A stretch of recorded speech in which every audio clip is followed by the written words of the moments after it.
নিষিদ্ধ শব্দবাজির বিরুদ্ধে অভিযান। নবদ্বীপ থানার উদ্ধার প্রায় 25 কেজি নিষিদ্ধ শব্দবাজি।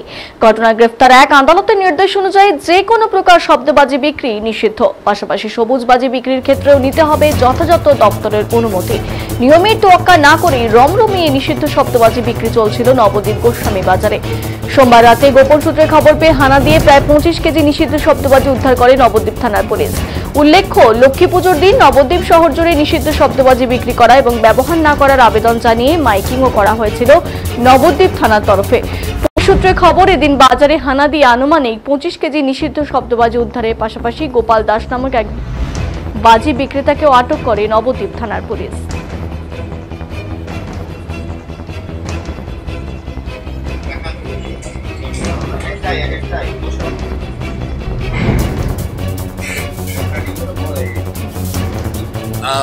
নিষিদ্ধবাজি যে বিক্রি বন্ধ, এটা হাইকোর্টের নির্দেশে, আপনারা জানতেন না?